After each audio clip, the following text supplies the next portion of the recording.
We all have a voice or experience that the world can use to be better. Welcome to the pilot episode of Typically with Dr. Tiffany. This podcast was born from a deep desire to create a space where we unpack life's complex layers, break through fears, and share real testimonies of resilience and growth. I'm a proud Chicago native who pushed through limited resources to excel from elementary to undergrad, spent over a decade as a doctor of pharmacy, including leadership roles at Fortune 500 companies, and expanded my journey as a published author, motivational speaker, and nonprofit board member. Along the way, I turned my stress relievers or hobbies into creative ventures, using the arts to educate, entertain, and elevate others. Here, we'll challenge outdated norms, spark fresh perspectives, and hopefully help you see just how much more you are capable of. Let's grow, reflect, and rise together. So let's get into it. Episode 1 is to get to know each other a little better and geared towards Mental Health Awareness Month. Typically, in schools and in homes, children are taught the societal blueprint. Get a good education, land a high-paying job, and you'll have mental and financial stability. But is that really the full truth? This week, we're chatting about what happens when you follow the blueprint, but realize you have to forge your own bridge. We're challenging the script, honoring every step of the journey, and reclaiming our mental health as non-negotiable. But nothing, no job, no relationship, no burden is worth more than your peace of mind. Growing up on the south side of Chicago, I saw what it meant to survive on limited resources. In overcrowded classrooms, we shared books and sometimes photocopies. Teachers had up to 32 students. We heard gunshots near our church and home. We had to learn both street smarts and academics the hard way, before cell phones, before the internet. In a house of 6 kids, my parents worked hard to provide just enough and always pointed us towards God. But even then, I saw how systems weren't built for us to thrive. I started asking questions like, is this all we're allowed to dream? I wanted more for myself, for my family, and for the generations after me. In school, we were asked, what do you want to be when you grow up? But I couldn't just pick one thing. I saw possibilities, not limitations. I believe God gave all of us multiple gifts, not for one path, but for many. Even if I picked a path, would a company really maintain me long enough to retire? Will the next generation be better or worse from this societal mentality? Millennials watched our parents endure flawed systems, loyal to jobs that didn't return the favor. They worked through burnout, disrespect, and discrimination, keeping their heads down to hold on to jobs so they can keep their families afloat. We called it hustle, but often it was survival. And then we lived through COVID, which exposed more of the cracks in the system. Layoffs hit loyal workers. And the lesson, having just one skill or path is no longer safe. Yeah. For many of us, education was a lifeline. I saw it as a way out that would also honor the sacrifices of those before me while doing daily life changing good deeds. I poured everything into the blueprint, the grades, the clubs, the service, the discipline. I chose pharmacy as my route in hopes of helping others while breaking generational cycles. At first it worked. I was promoted quickly, earning enough to support myself and others. Started from the bottom, now we hit. They called me Swiper from Dora the Explorer, but it wasn't Swiper, no swiping. It was Swiper, yes, please keep swiping. But then student loans kicked in. Office politics crept in. You notice the black tax when you try to acquire assets and function in society. Job security and working conditions weren't where we imagined or were told they would be. And I started asking, is this sustainable?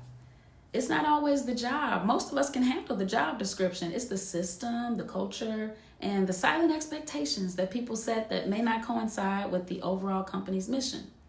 One truth I learned: celebrate every milestone, whether big or small. If it took everything in you, honor that. Don't wait on an applause. Give it to yourself. Take that long hot bath with some candles.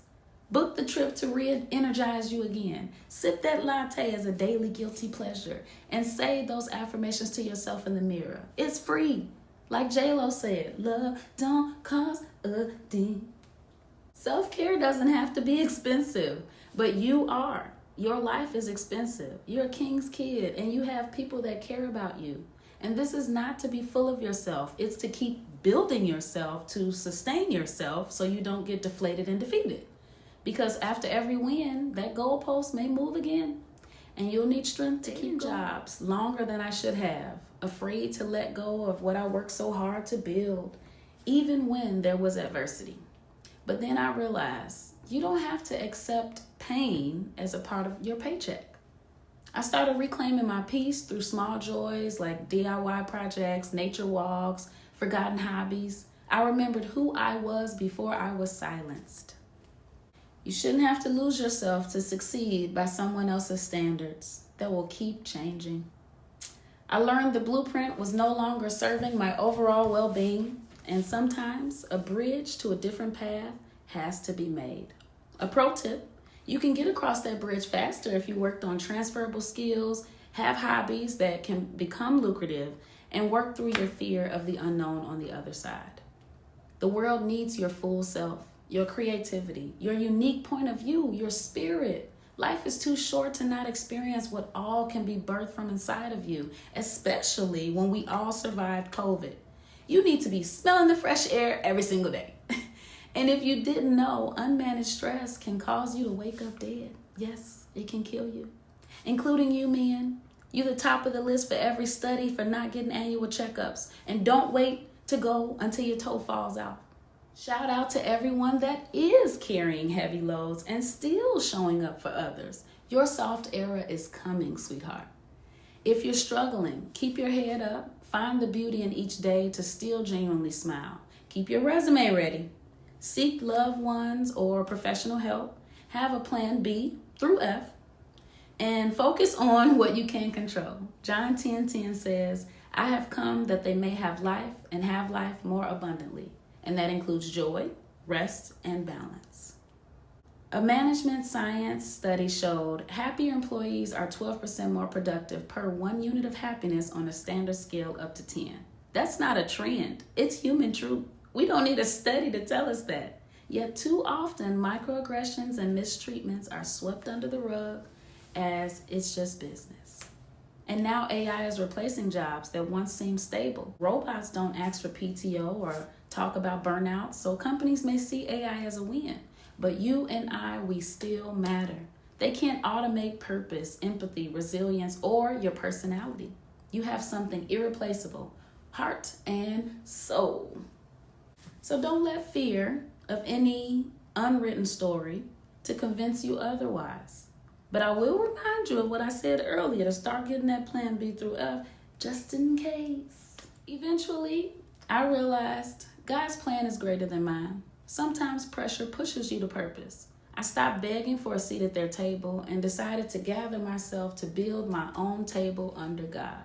Hobbies became ventures, peace became a priority, and my identity was no longer tied to my job, but to utilizing all the multifacets of me in a new chapter. Whether it's a whisper in your spirit or a scream from your circumstances, take the first step. Dip a toe into something new, some new hobby, or apply for a new role. God will meet you there and take you further. I want to leave you with a few affirmations for those like me who had to or want to reclaim your joy, redefine success, and trust in divine timing. There is a way out if I choose it. I love myself. I can grow where I am or shift to something new. I have more inside of me. I have transferable skills. I am still relevant in an ever-changing world. I matter. My worth is not up for debate. I'm capable of creating a new path. My worries are few because my blessings are many. And if you don't believe these affirmations for yourself, replay these until you do. If you are a believer, God is still in control, not man, not machines. As 2 Corinthians 12:9 reminds us, my grace is sufficient for you, for my strength is made perfect in weakness. Therefore, most gladly, I will rather boast in my infirmities, that the power of Christ may rest upon me. So if you're tired, unsure, or overwhelmed, know this: you are not alone. And the best pages of your story are yet to be written. That's all the time we have for today. Thank you for showing up and for being you. This week's challenge: write down your non-negotiables for your workplace or your life. What do you need to thrive or survive? Comment if this exercise served you. We may not know what tomorrow holds, but we know who is holding us down in our tomorrow. You are seen, kings and queens. Like, comment, check the links below for helpful resources, and share this episode with a fellow trailblazer. Yes, you are one. Your path is an example to someone around you, whether you know it or not. Until next week, this is Typically with Dr. Tiffany. Thanks for watching.